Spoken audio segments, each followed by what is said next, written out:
മാറുന്ന കൊച്ചിയുടെ മാറ്റത്തിന് വേഗം കൂടിയത് ലോ ഫ്ലോർ ബസ്സുകളുടെ വരവ് കൂടിയാണ്. ഇപ്പോൾ എയർ കണ്ടീഷൻഡ് ബസ്സുകൾ നഗരത്തിന് ആവേശമായി കഴിഞ്ഞു.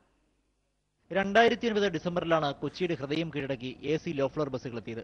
ആദ്യമെത്തിയത് 10 തുടക്കം മുതൽ നിത്യയാത്രക്കാരെ നേടാൻ ലോ ഫ്ലോറിന്റെ സുഖശീതളമയ്ക്കായി പതിവ് യാത്രക്കാർ ലോ ഫ്ലോർ ബസ് നോക്കി നിൽക്കുന്ന സ്ഥിതിയായി. ചെലവ് അല്പം കൂടിയാലും ഞെങ്ങി ഞെരുങ്ങി യാത്ര ചെയ്യേണ്ട, വിയർത്തൊലിക്കേണ്ട. അങ്കമാലിയിൽ നിന്നും അരൂരിൽ നിന്നും ഫോർട്ട് കൊച്ചിയിൽ നിന്നുമുള്ള കുറെ യാത്രക്കാർ പതിവ് വാഹനം ഉപേക്ഷിച്ച് യാത്ര ലോ ഫ്ലോറിലാക്കി. AC ബസ്സുകൾക്ക് പിന്നാലെ നോൺ AC ബസ്സുകളും എത്തിയിട്ടുണ്ട്. ഇപ്പോൾ 25 AC ലോ ഫ്ലോർ ബസ്സുകളും 18 നോൺ AC ലോ ഫ്ലോർ ബസ്സുകളുമാണ് നഗരത്തിൽ സർവീസ് നടത്തുന്നത്.